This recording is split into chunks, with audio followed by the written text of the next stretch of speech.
Hare Krishna, Krishna Krishna, Hare Hare, Hare Rama, Rama Rama, Hare Hare. Om Ajnanati Mirandasya Jnananjana Shalakaya Chakshuranmilitam Yena Tasmai Shri Guruve Namaha. Shri Chaitanya Manobhishtam Sthapitam Yena Bhutale Swayam Rupam Kadamayyam ददाति स्वपदान्तिकम् वन्देऽहं श्रीगुरो श्रीयुतपदकमलं श्रीगुरून् वैष्णवांश श्रीरूपं साग्रजातं सहगण रघुनाथतं सजीवं साद्वैतं सावधूतं परिजनसहितं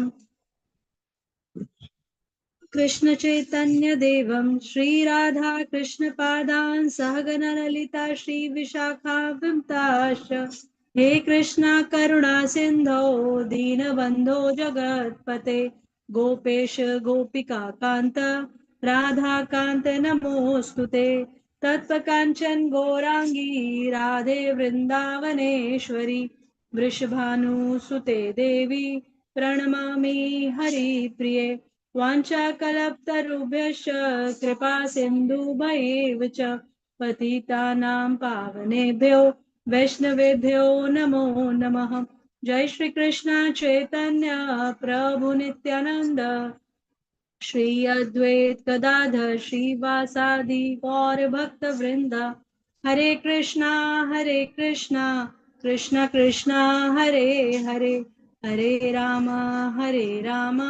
Ram Ram Hare Hare Hare Krishna Krishna Krishna Hare Hare Hare Ram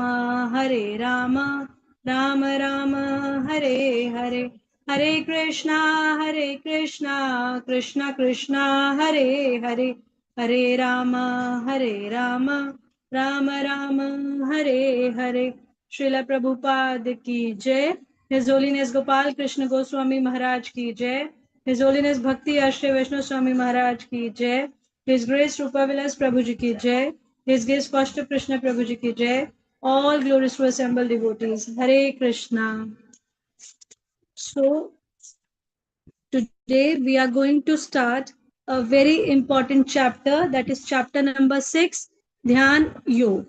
So today we are going to reflect upon a very meaningful and powerful section of the Bhagavad Gita.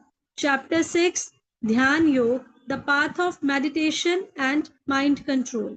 This chapter is especially relevant for all of us in the modern age because it directly addresses the greatest challenge we face, that is, the restless mind. Whether one is a grihast managing family life, a preacher engaging with society, or a temple devotee serving daily, we all experience how the mind can become disturbed, distracted, or discouraged.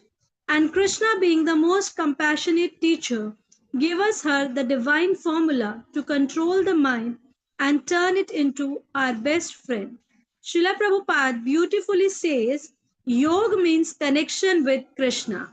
When the mind is connected to Krishna through devotional service, that is the highest perfection of yoga. So, in this chapter, it is not for the yogis sitting in caves, it is for practical devotees living in the world who want to remain peaceful, balanced, and spiritually strong in all the situation. Krishna explains that real renunciation is not external. It's not running away from duties, but internal. That is performing our duties with detachment, devotion, and dedication to Him.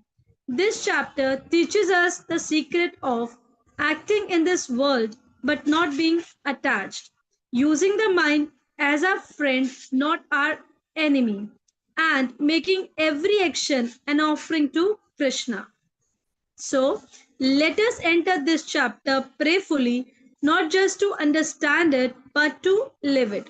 So, let us hear with humility, reflect deeply, and beg Krishna. O Lord, please make my restless mind peacefully by engaging it always in your service. Hare Krishna. Bhagavad Gita, chapter 6, verse number 1. 6.1. Shri Bhagavan Uvacha Anashrita Karma Phalam Karyam Karma Karoti Yah Sa Sannyasi Cha Yogi Chana Nirgrana Na Chakriha. The Supreme Personality of Godhead said, one who is unattached to the fruit of his work and who work as he is obligated is in the renounced order of life, and he is the true mystic, not he who lights no fire and perform no duties. So here what the Lord said, the blessed Lord said, one who perform his prescribed duty without attachment to the fruits of work, he is a true renunciant, true sannyasi, a true yogi, not he who merely give up the work or stop performing sacrifice. Hare Krishna. So we begin chapter 6 by correcting Arjuna's misunderstanding. Arjun thought, if I stop fighting, give up my duty as a warrior, and go to the forest, I will become peaceful and spiritual. But Krishna explained, Arjuna, real spirituality does not mean giving up your duties. It means doing your duties without selfish desires for my satisfaction. People think renunciation means escaping responsibilities, quitting family life, or becoming inactive. But Krishna says real renunciation is internal. When we perform our action for Krishna without personal motivation or greed for result. So Srila Prabhupada explains one who works for Krishna without expectation of reward is the real sannyasi. He may live in a palace or a hut, it doesn't matter. His consciousness determines his renunciation. So, a devotee can be at home, at work, or in the temple, yet be a real yogi if he is doing everything for Krishna's pleasure. And even one wearing saffron robes is not renounced if his heart is full of pride or material desire. So here we can take an example from Srila Prabhupada's life. Srila Prabhupada is the best example of this verse. At the age of 70, he didn't sit in Vrindavan thinking, I'm renounced. He took responsibility, left his comfort, boarded a ship to America, faced storms, heart attack, and poverty, and all for Krishna's mission. He wasn't escaping work, he was embracing service. This is true sannyas. Work done with love for Krishna, not for oneself. So here I'll recite a small story of the farmer and the monk. Once a farmer asked a monk, please bless me so I can give up my work and become peaceful. The monk smiled and said, if your work disturb you, then the problem is not in the flow, it's in your heart. Change your intention and the same flow will become your meditation. Similarly, Arjuna's bow was not this problem. His attachment was. Krishna told him, fight, but for me. Work becomes worship when offered to Krishna.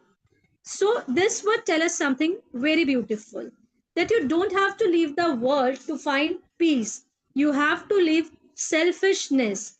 If we cook for Krishna, that's bhakti. If we clean the temple, that's bhakti. If we work to maintain our family and use the result in Krishna's service, that's bhakti too. So, a true yogi is not one who runs away from work, but one who remains in work without bondage. So Srila Prabhupada said, the moment you say, I am working for Krishna, then your work becomes transcendental. So here, real renunciation is equal to working without attachment. A true sannyasi is one who works for Krishna, not for personal gain. Spiritual life is not about escaping but engaging. So Krishna begins this chapter by saying, don't stop working, Arjuna. Purify your work by offering it to me. That's the starting point of Dhyan Yoga. Purifying our external action and internal intentions. Hare Krishna. Verse number 2, chapter 6, verse number 2. Yam sannyasam iti prahur yogam tam vidhi pandava nahi asyanasta sankalpo yogi bhavati kaschan. What is called renunciation? You should know to be the same as yoga or linking oneself with the Supreme, O son of Pandu, for one can never become a yogi unless he renounces the desire for sense gratification. So here Krishna said, O Arjun, what is called real renunciation is the same as yoga. What is yoga? That is union with the Supreme. And renunciation is the sannyas.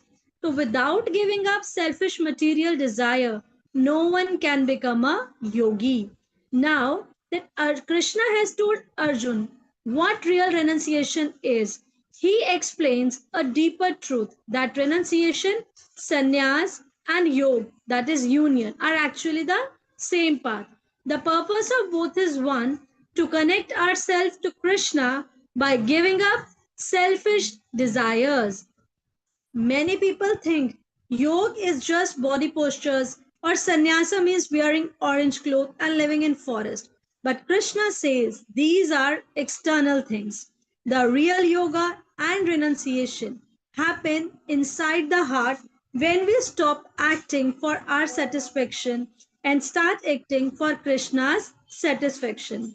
Srila Prabhupada beautifully says, Yoga means connection with Krishna and renunciation means acting only for Krishna. Without Krishna consciousness, neither yoga nor renunciation has any meaning. So Krishna is teaching Arjuna, do your duty, but don't be attached to it. You can be a family person, a student, a worker.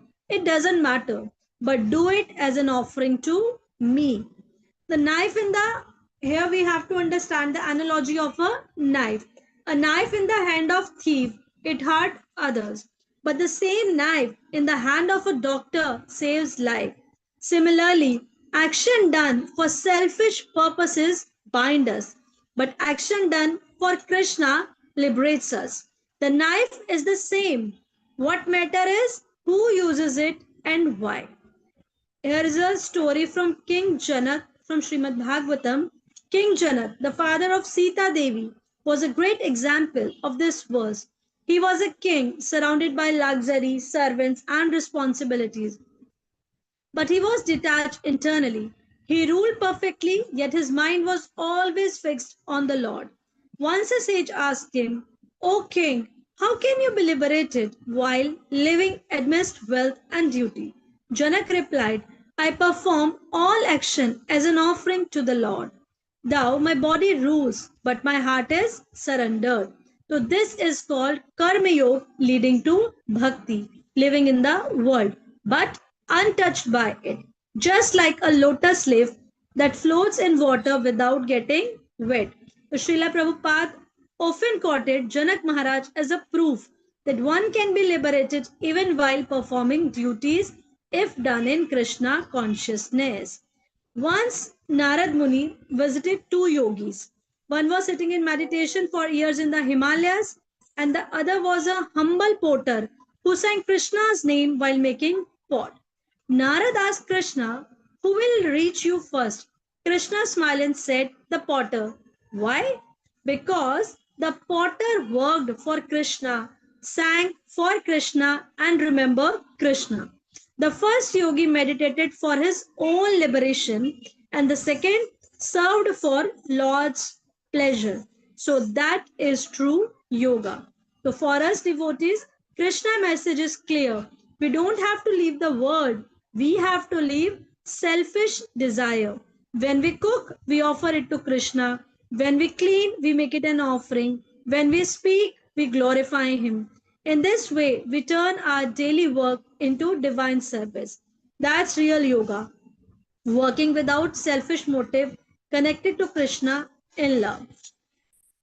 When Here is an example of Srila Prabhupada when he was asked once, Swamiji, are you a renunciate or a worker? So Prabhupada replied, I am both.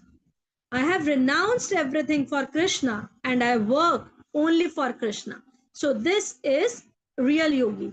And Srila Prabhupada was a perfect yogi, completely surrendered and fully active in the Lord's service. So what lesson we get from this shloka is that renunciation and yoga, they are not different. Both mean connection to Krishna. Giving up selfish plan is true sannyas. Doing our duty with love for Krishna is real yoga. We can live in this world but remain untouched like the lotus leaf.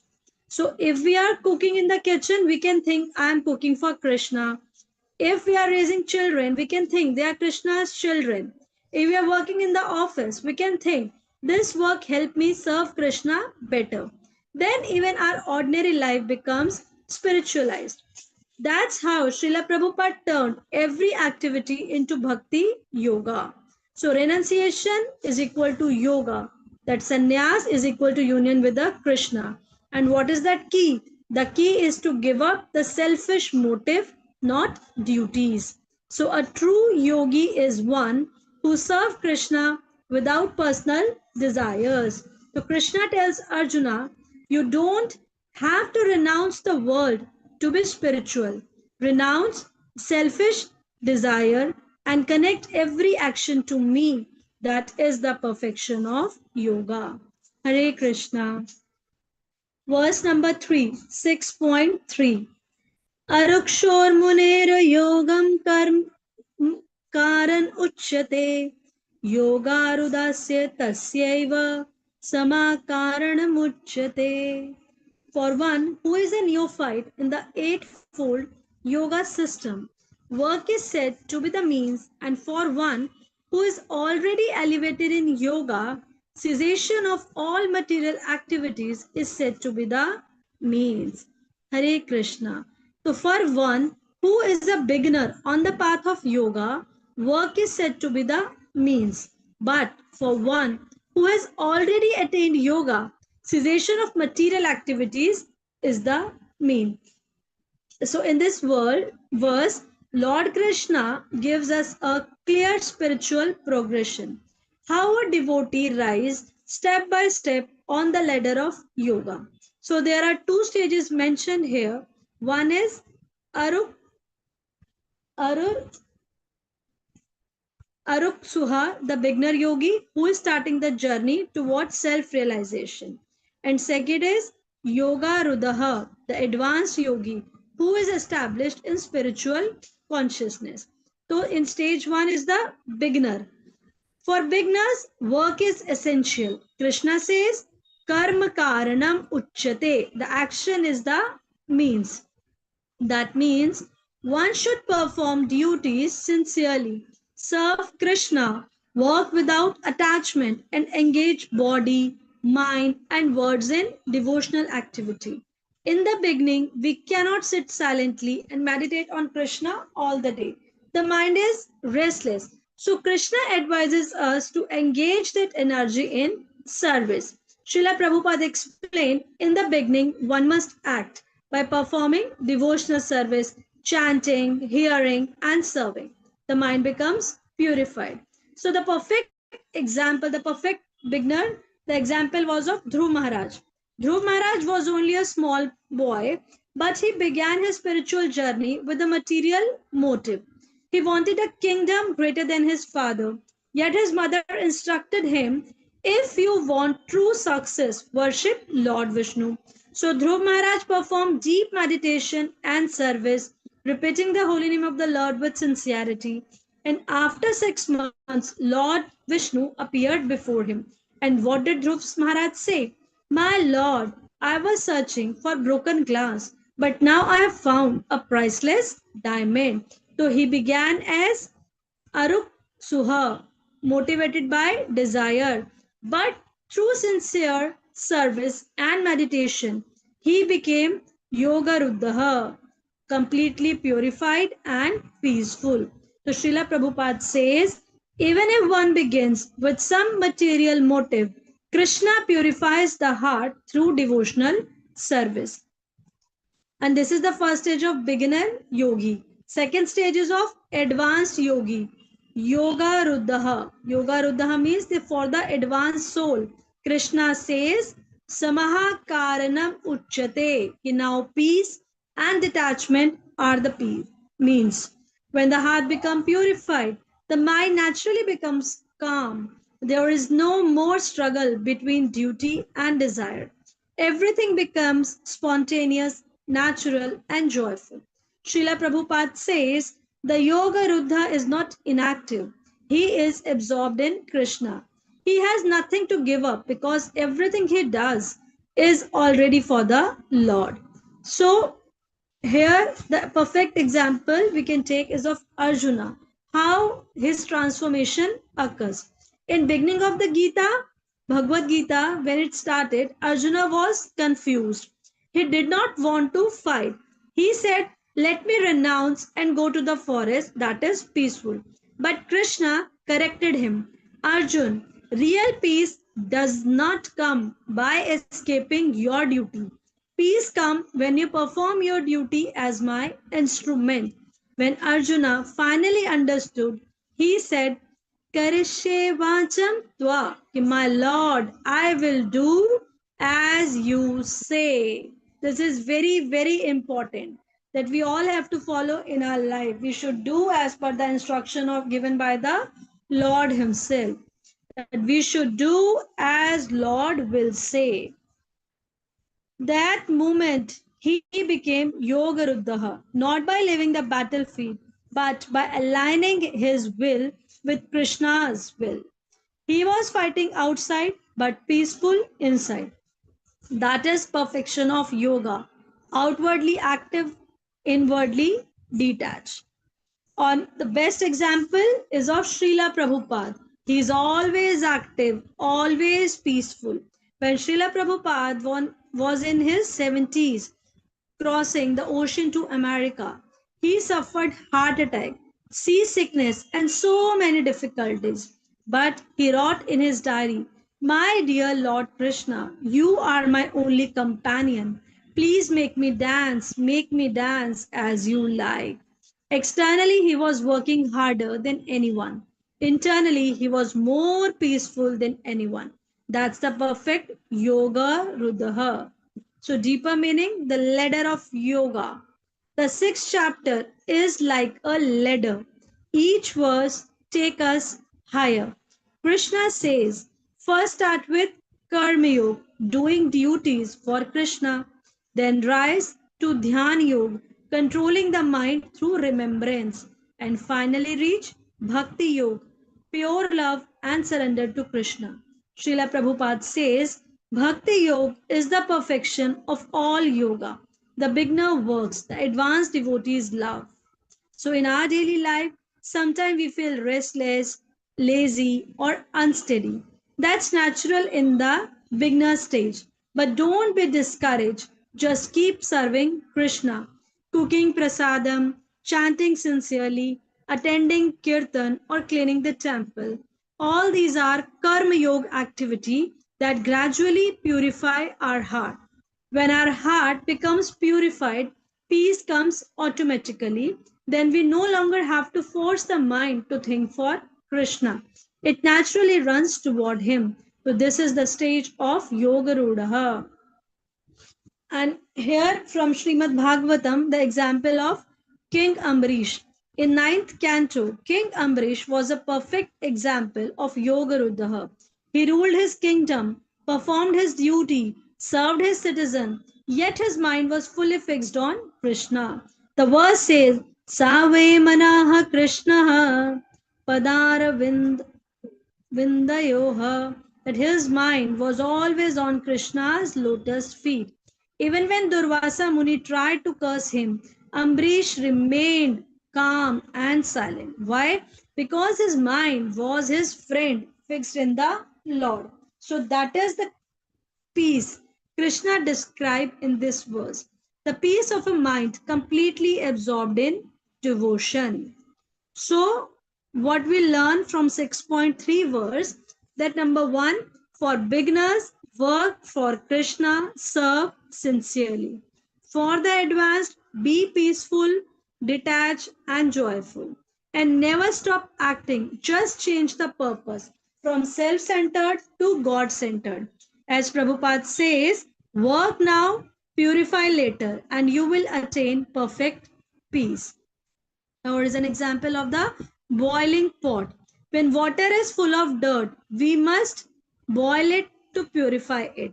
At first, there is noise, bubbles, and heat. That's the beginner stage. But once it's purified, the flame becomes soft, the water becomes still and clear.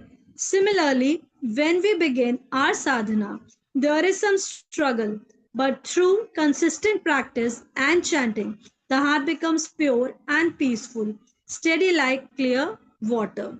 So beginners must act karma yoga. The advanced are naturally peaceful. So what is real yoga? Real yoga is equal to active service plus internal detachment. And bhakti yoga is the perfection of both. So here Krishna teaches Arjuna, don't stop your duties, do them with love for me. Work now and peace will come naturally, not from inactivity but from purification. Hare Krishna. Verse number 6.4. यदा हीनेन्द्रिय अर्थेषु न कर्मस् अनुष्यजायते सर्वसंकल्पसन्न्यासी योगारूढस्तदोच्यते. A person is said to be elevated in yoga when, having renounced all material desires, he neither acts for sense gratification nor engage in fruitive activities. So, when one is no longer attached to sense object or to the results of work, and he has renounced all selfish plan, then he is truly said to be established in yoga. In this verse, Krishna beautifully described the perfection of yoga, the stage of yoga rudaha, the fully elevated yoga. We already heard in the previous verse 6.3 that the beginner must work sincerely and advanced yogi naturally becomes peaceful. Now Krishna explains how that detachment or how that peace manifests by complete detachment from sense enjoyment and personal motive. So here is the word used, Nendriya Artheshu. Nendriya Artheshu means not attached to sense object. Our senses are constantly pulling us toward temporary pleasure. The eyes want beauty, the ears want praise, the tongue want taste, and the mind want comfort. But the Yoga Ruda see all these as distraction from Krishna. He is not cold or emotionless. He simply tastes a higher happiness. So lower pleasures loses their charm. So Srila Prabhupada explained, a devotee does not have to forcibly renounce sense enjoyment by tasting the higher pleasure of Krishna consciousness. He naturally loses attraction for inferior pleasure. This is called param drishtva nivartate, that by experiencing a higher taste, one gives up the lower. And next word is Sarva Sankalpa Sannyasi, one who has given up all personal plans. The word Sankalpa means plan, desire, or personal ambition. Most of us are full of our own plan. I will become this, I will achieve this, my family, my comfort, my success. But the perfect yogi give up his own plan and accept Krishna's plan. Srila Prabhupada said, our only plan should be, how can I serve Krishna? How can I please my spiritual master? When that becomes our only focus, the heart becomes light and peaceful. So the example of pure yogi. The perfect example of the pure yogi is Haridas Thakur. Once Maya Devi herself came to test Haridas Thakur. She appeared in a beautiful form at midnight and tried to attract him. But Haridas simply said, "Oh mother, please sit down. Let me finish my rounds of chanting." He continued chanting not by force but with genuine taste. For 3 nights, Maya tried, but Haridas didn't even glance at her. Finally, Maya Devi bowed down and said, "You have conquered me." So, why could Haridas resist what most people cannot? Because he had a higher pleasure, the taste of Krishna's holy name. That is true detachment. And same manner, King Janak, Raja Janak, Sita Devi's father, he was a Rajrishi, a saintly king. He lived amidst wealth, minister, and royal duties, but his heart was free. Once during a great fire in Mithila, everyone around him was burning. But Janak calmly said, "If Krishna wishes to burn my palace, let it burn. I own nothing." His detachment was not laziness. He still ruled, guided, and served, but without ego or ownership. Srila Prabhupada said, King Janak was a perfect example of how to live in the world and remain untouched like a lotus leaf in the muddy water. So, here we need to understand what is the meaning of true detachment. Krishna does not ask us to give up the world, he asks us to give up the attachment to it. You can live amidst responsibilities, wealth, and family, but your consciousness can remain pure. Just as a boat float on water, but does not let water enter.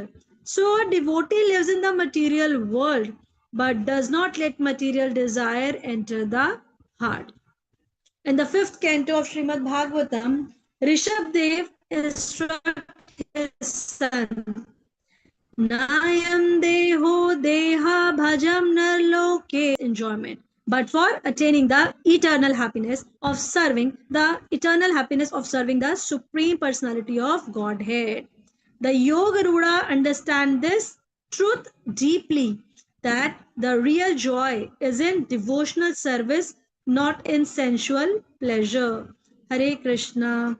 So there is a beautiful story of two swans. There is a in Bhakti tradition, two swans, they were swimming in a lotus pond. One swan said, "Look how beautiful the reflection of the moon is." The other said, "Don't get lost in the reflections, my dear. The real moon is above." Sense pleasure is only a reflection of the joy of Krishna consciousness. The real moon is Krishna, the source of all sweetness. So, for us, this verse teaches us three practical lessons. The first one, don't run away from the world. Just purify your intention. Cook for Krishna, work from Krishna, raise your children as devotees.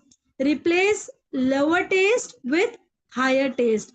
Instead of worldly songs, sing bhajan, kirtan. Instead of gossip, speak Krishna Katha. Instead of reading magazines, newspapers, we should read Bhagavad Gita, Srimad Bhagavatam. So make Krishna's plan your plan. Surrender your desire at his lotus feet and he will guide you perfectly. Srila Prabhupada's detachment. When Srila Prabhupada was in New York, someone asked, "Swamiji, don't you miss your home in India?" Prabhupada smiled and said, "My home is wherever Krishna's service is. That is Sarva Sankalpa Sannyasi, one who has no plan other than serving Krishna. No attachment to comfort, place, or position, only devotion." The sun and the mirror. Here we will uh, understand the analogy of the sun and the mirror. This material mind is like a mirror reflecting the light of the soul. When it turns toward sense object, it reflects darkness. And when it turns toward Krishna, it reflects divine light. So the Yogaruda turns his mind completely toward Krishna, so his entire being shines with spiritual peace. So a Yogaruda is one who acts without attachment to sense pleasure or fruitive result. He gives up all selfish plans and accepts Krishna's plan. His happiness comes not from control but from connection. He lives in the world but remains untouched like a lotus leaf.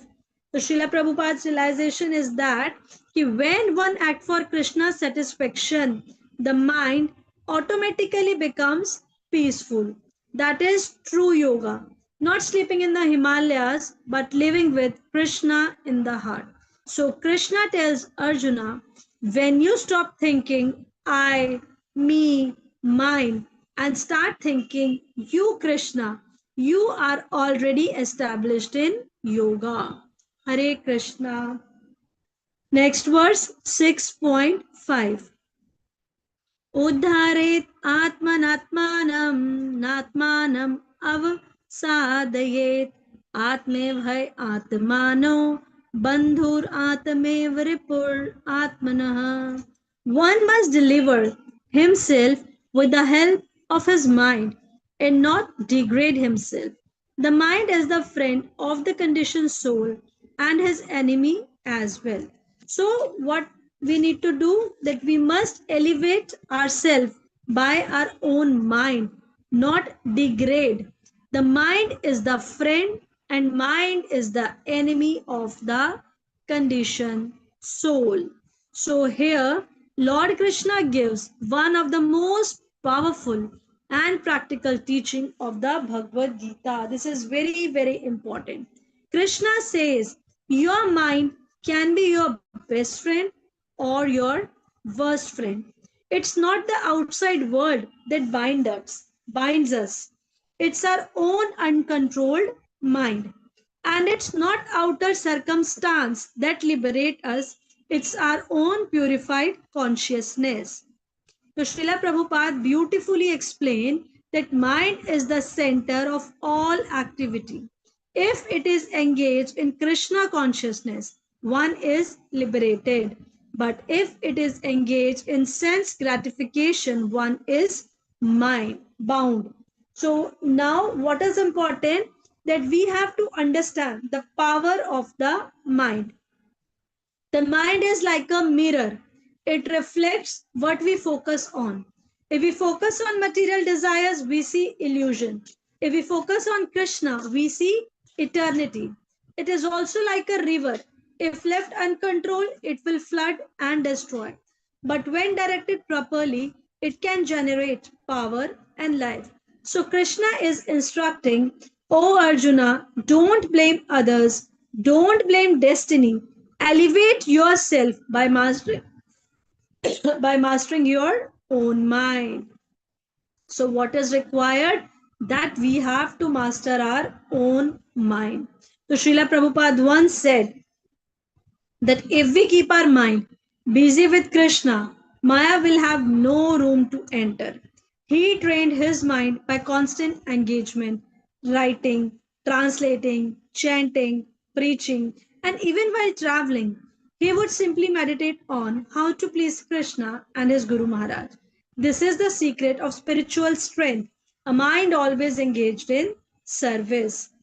Now, here I take an example of the wild horse. A king once bought a powerful horse that was strong but wild. When the king tried to ride it, it threw him off. But a skilled trainer came, spoke gently to the horse, and over time tamed it. When trained, the same horse carried the king gracefully into the battle. Similarly, our mind is that wild horse. If uncontrolled, it throws us into the anger, lust, and greed. If we train it through discipline, devotion, and chanting, it becomes our greatest strength, carrying us towards Krishna. So now the question arises, how to train the mind? Our mind is our greatest friend, mind is our greatest enemy. So how we can train our mind? So there is a simple, easy way which was given by Mahaprabhu and Srila Prabhupada. Chant the holy name. Krishna's name and Krishna are non-different. When the tongue vibrates, Hare Krishna, Krishna Krishna, Hare Hare, Hare Ram, Ram Ram, Hare Hare. The mind gradually becomes sanctified. Srila Prabhupada said, when you chant, your mind must hear. If you hear attentively, the mind becomes your friend. Engage in service. The mind is active by nature. It cannot remain empty. Keep it busy with meaningful service, cleaning, cooking, teaching, preaching, reading, managing. Whatever is for Krishna becomes purifying. Avoid idle thought. The empty mind is the devil's workshop. The moment we stop remembering Krishna, Maya takes over. And Prabhupada humorously said, if you don't give up the mind, work for Krishna, it will give you work for Maya.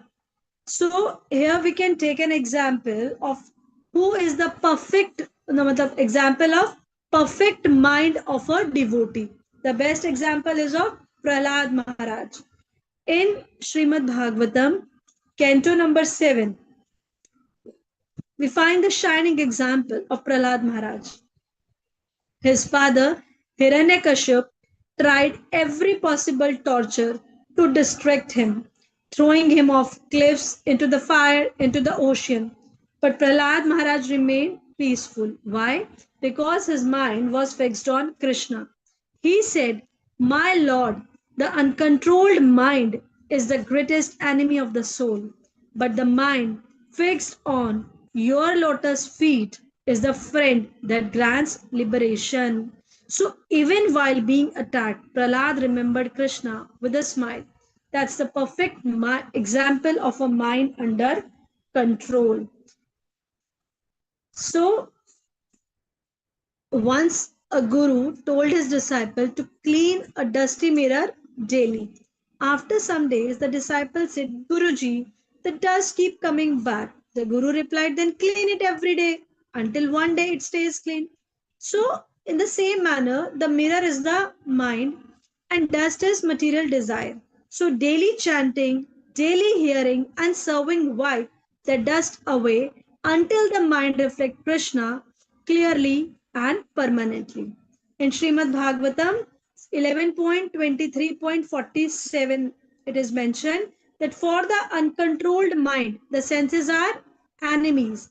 For the controlled mind, the same senses became best friends. So when the mind is purified, the senses naturally cooperate. The tongue loves to chant, the ears love to hear, the eyes love to see the deities. The whole being becomes harmonized in Krishna consciousness. One more analogy is there, the aeroplane of the mind. The airplane can either take you upward toward the sky or crash you down if the pilot is careless. Similarly, the mind is the pilot of our consciousness. If we direct it toward Krishna, we rise beyond material desire, material nature. If we let it wander, we crash into illusion. So Srila Prabhupada said, the process of Krishna consciousness is to make the mind a qualified pilot to fly back home, back to Godhead. Srila Bhakti Siddhant Saraswati Thakur's instruction on this verse. Once Srila Bhakti Siddhant Saraswati Thakur told a devotee, beat your mind every morning with your shoes and every evening with your broom. He didn't mean physically, of course. It means to discipline the mind every day. Don't believe your thought. The mind will try to cheat us. We must keep it under the authority of scripture, guru, and service. So, what are the practical realizations for all of us? Number one, never trust the untrained mind. It's like a child, it must be guided. Keep the mind busy with Krishna. Idleness invites Maya. Hear regularly from Srimad Bhagavatam. Hearing cleanses the mind.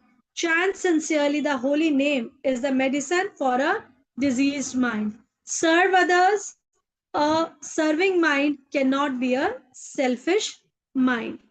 So when we serve Krishna, the mind says, yes, let's wake up early, let's stand attentively, let's serve the devotee. The mind is our best friend. But when we listen to laziness, gossip, or material distraction, the mind whispers, sleep more, skip chanting, think of sense enjoyment. The mind becomes our worst enemy. So, what Srila Prabhupada conclude here that control of the mind does not mean to stop thinking, it means to think only of Krishna. When one's mind is Krishna conscious, he is automatically self controlled. So, Krishna is telling Arjuna, don't let your mind pull you down, Arjun. Don't let your mind pull you down, Arjun. Train it, purify it, and make it your best companion on the path of devotion. So the mind can elevate or degrade you, train it wisely. Engage the mind in Krishna's service and it becomes your friend. Let the mind wander into Maya and it becomes your enemy. So the best way to control the mind is through hearing, chanting, and serving. So let us pray. O Krishna, please make my mind my friend. Let it always remember you, always serve you, and never drag me away from your lotus feet. Hare Krishna. Verse number 6. Bandhuratmadhamanastasya येनात्मैवात्मना जितः अनन्तमानस्तु शत्रुवे वर्तेत्मेव शत्रुवत्. For him who has conquered the mind is the best friend. But for one who has failed to do so, so his mind will remain the greatest enemy. For one who has conquered the mind is the best friend. But for one who has failed to do so, the mind will remain the greatest enemy. So, in this verse, Lord Krishna concludes his profound teaching on Mano Manonigraha, the control of the mind, the very heart of Dhyan Yoga. He tells Arjuna that victory and defeat in life are not external, they happen within the battlefield of the mind. Srila Prabhupada explained the mind can be the best friend when controlled and worst enemy when uncontrolled. Therefore, the process of Krishna consciousness is to always keep the mind engaged in Krishna's service. And Krishna is showing us the simple truth. Your mind can take you to the Golok Vrindavan or it can drag you to illusion. The choice is yours. So, how the mind becomes a friend? The mind becomes your best friend when it obeys the intelligence guided by Guru, Sadhu, Shastra. These three things are very important. And it is trained to think of Krishna always. It takes shelter in devotional service, bhakti. Then the mind becomes peaceful, positive, and blissful. So it starts saying, let's wake up for Mangla Aarti, let's read Bhagavad Gita, let's read Srimad Bhagavatam, let's chant one more round with love. Such a mind is a real companion on the spiritual path. Now the question is, how the mind becomes an enemy? But when the mind controls us, when we let it lead us toward comfort, gossip, laziness, anger, or lust, it becomes our enemy. The Srila Prabhupada said, the uncontrolled mind is like a mad elephant. If it is not chained by the rope of Krishna consciousness, it will destroy the garden of devotion. So we must train the mind gently but firmly through daily sadhana, just like a trainer tames a wild elephant with love, patience, and consistency. In Srimad Bhagavatam, King Ambrish Maharaj is described as the perfect example of this verse. He was a great king managing a vast empire, but his mind was fully fixed on Krishna. The scripture says, Save mana Krishna padar vindayoha, that his mind was always absorbed at the lotus feet of Krishna. He engaged every sense in service. How? eyes to see the deity, ears to hear Krishna Katha, tongue to taste prasadam and chant, hand to clean the temple, and legs to go to the holy place. So when the angry sage Durvasa Muni came and cursed him, Ambrish didn't react with pride or fear. He stood silently, folded his hand, and prayed to the Lord. Even when the Sudarshan Chakra appeared to protect him, Ambrish humbly requested the Lord to forgive Durvasha. So that is a mastered mind, calm, compassionate, and Krishna centered. His mind was his friend, and that friendship protected him from all danger. And just opposite, Duryodhan is an example of the defeated mind. In contrast, Duryodhan was prince with power, luxury, and knowledge, but his mind was filled with envy, pride, and hatred toward the Pandavas. Once Krishna personally went to him as a messenger, saying, if you just give 5 villages to the Pandavas, peace will prevail. But Duryodhan proudly said, I will not give even as much land as the tip of the needle. Because his mind was his enemy, it made him blind, arrogant, and destructive. That same mind led him to war, loss, and death. So Krishna shows us the difference between Ambrish Maharaj and Duryodhan was not intelligence, not wealth, not birth. It was the condition of their mind. One more example I would love to take here of the two wolves. Once a grandfather told his grandson, instead, each of us are two wolves. One represents peace, love, and devotion, and other represents anger, envy, and greed. The child asked, which wolf wins? The grandfather replied, the one you feed. If we feed the mind with Krishna's name, Kirtan, Prasadam, Bhakti, it becomes our friend. But if we feed it with gossip, material desire, and destruction, it becomes our enemy. So Srila Prabhupada's brain mind is also the perfect controlled mind example. Srila Prabhupada's mind was completely surrendered to Krishna. He didn't waste a single thought. Even in his final days, he was translating Srimad Bhagavatam and praying, my dear Lord Krishna, please let me speak your glories till my last breath. He proved that a pure mind is not restless, it is peaceful, focused, and fearless. A mind fixed on Krishna never feels lonely, never feels bored, and never feels defeated. In Srimad Bhagavatam, it is mentioned, for one who has controlled his mind, I am easily attainable.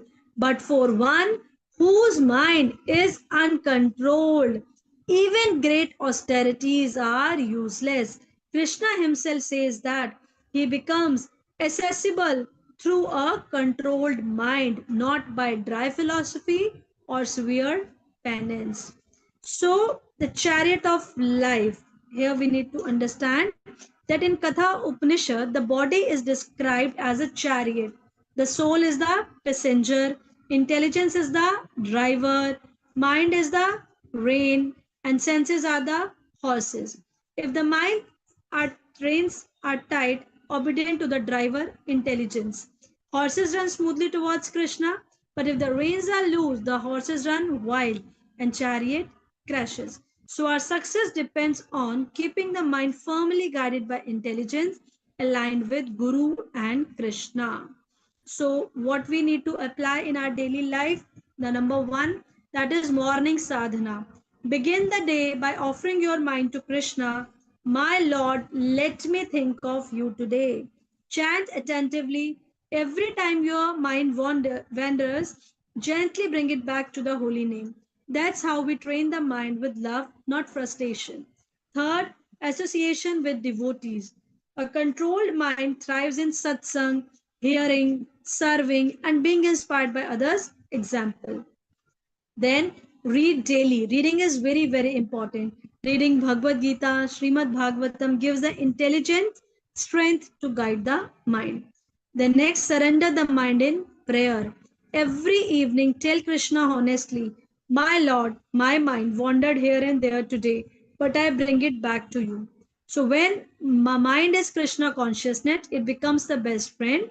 Such a mind helps one cross the ocean of birth and death. But if the mind is uncontrolled, even the most learned person falls down.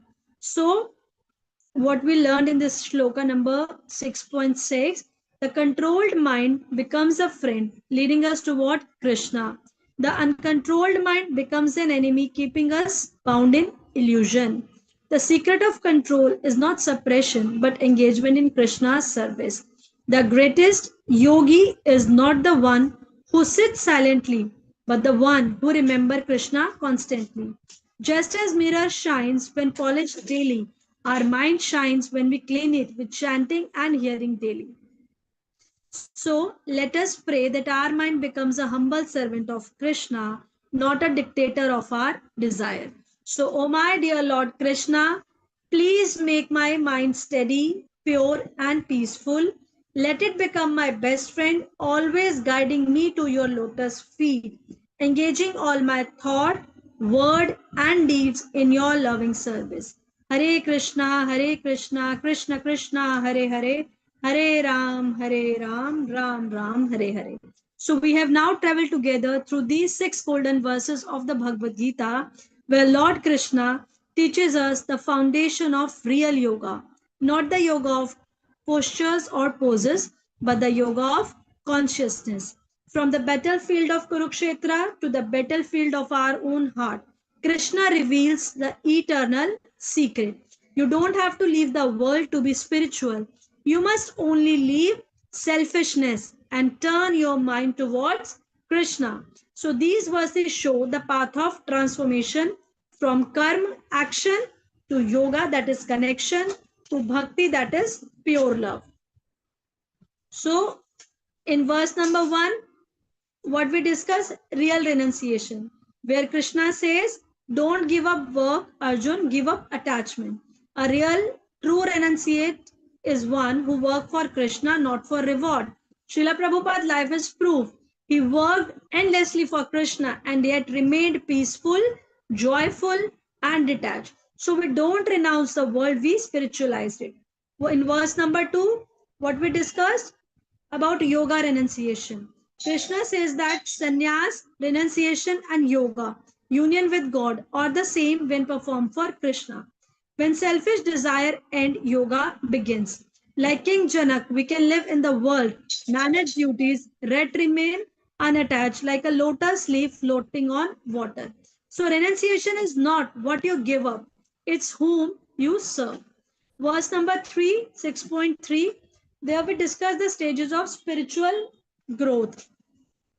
Krishna explains that the beginner must act, while the advanced yogi is naturally peaceful. Through service, humility, and devotion, the restless heart becomes calm, just like boiling water settle after impurities burn away. So Dhruv Maharaj's story show how devotion transformed ambition into love. So what we have to do, don't stop acting, purify your intention, peace will follow automatically. In verse number 6.4, the Yoga Ruda stage, the advanced devotee, they act without desire for sensual enjoyment or personal gain. He has one plan only, that is Krishna's plan. Haridas Thakur chanted, even when Maya Devi herself appeared, his pleasure was higher, his focus unshakable. The real test of renunciation is not when things are easy, but when temptations arise. Verse number 6.5, there we discuss the power of mind. It teaches the battle every devotee must fight in a war against the uncontrolled mind. The mind can lift us, destroy us, it can make us saint or slave. So Prahlad Maharaj, even under the torture, was peaceful because his mind was fixed on the Lord. He proved that no one can harm us if our mind is our friend. So what the lesson we get, that control the mind not by force but by love through chanting, hearing, and serving. So verse number 6.6, there we discuss mind as a friend or enemy. So finally Krishna says, if mind is conquered, it is your best friend. If uncontrolled, it is your worst enemy. So Amrish Maharaj's mind was fixed on Krishna. He ruled with peace and humility. Duryodhan's mind was filled with envy. He destroyed himself and his family. The battlefield of life is won or lost in the battlefield of the mind. So Krishna's message is timeless and it perfectly applies to our life and practicing sadh, preachers and servants of Srila Prabhupada. So what we have to do? What? Make your mind Krishna's home. Chant daily, read daily, serve daily. Let every thought and emotion revolve around Krishna. When Krishna lives in the mind, peace and purpose follow. Replace lower pressure with higher taste. Srila Prabhupada said, material life means no taste for Krishna. Spiritual life means higher taste. The more you serve, sing, on here, the less the mind crave the world. Be active like Srila Prabhupada, peaceful like Amrish Maharaj. Our goal is not to run away, but to engage everything, our family, our job, energy in Krishna's service. Then even worldly life becomes Vaikuntha. Strengthen the mind through association. So for that what we have to do, stay close to the devotees, temple and kirtan. The mind alone is weak. The mind is sadhu sang is powerful. Association is the strongest protection against Maya. And what we have to remember that Krishna is the controller, not the mind. When the mind tried to dominate, bow down and pray, Krishna, I am yours, please take charge. This humble surrender brings true mastery. So Srila Prabhupada's peace in turbulence. Once in America, Srila Prabhupada was asked, Swamiji, how do you stay calm amidst so many challenges? He smiled and said, because I am not depending on my mind, I depend on Krishna. So even when his disciple argued, money was short or his health declined, he never wavered. His mind was his servant, not his master. This is the perfection of these 6 verses in practice, the mind and the holy name. So our greatest weapon in this battle is the holy name by chanting Hare Krishna, Krishna Krishna, Hare Hare, Hare Ram, Ram Ram, Hare Hare. We can clean the mirror of our mind. When the mind becomes clean, we don't have to control it anymore. It naturally runs to Krishna like a child runs to his mother. So these 6 verses, not mere philosophy, they are a mirror to our spiritual life. They teach us how to act without attachment, how to live peacefully amidst chaos, how to transform our restless mind into a loving servant of Krishna. When the mind becomes our friend, our whole being becomes a temple. Then every breath becomes prayer, every act becomes worship, and every moment becomes bliss. So, oh my dear Lord Krishna, please make my mind my friend and let it always think of you, serve you, and glorify you. Let it never be distracted by illusion or pride. Engage my thought, word, and deed in your loving service and bless me with humility and remembrance of your lotus feet. Thank you, Mataji. Thank you, Prabhuji, for kind and patient hearing. And may the teaching of Bhagavad Gita, verse number 6.1 to 6.6, always guide us to control our mind, purify our heart, and deepen our loving relationship with Lord Krishna. So let us all pray to become instrument in Srila Prabhupada's mission, peacefully, steady, and joyful in Krishna consciousness. Hare Krishna, Srila Prabhupada ki jai. His Holiness Gopal Krishna Goswami Maharaj ki jai. His Holiness Bhakti Ashray Vaishnav Swami Maharaj ki jai. His Grace Rupavilas Prabhuji ki jai. His Grace Kaushik Krishna Prabhuji ki jai. All glories to assembled devotees. Hare Krishna. Thank you, Mataji. If I commit any mistake, forgive me. Thank you so much. No mistakes. Very nice. पूरा cover कर लिया आपने अच्छे से. Link रहता है ना, आप 6.1 से लिया तो पूरा कवर हो गया. Very nicely. So we are grateful. Thank you. No, Mataji, thank you for hearing. And thank you to Prabhuji also.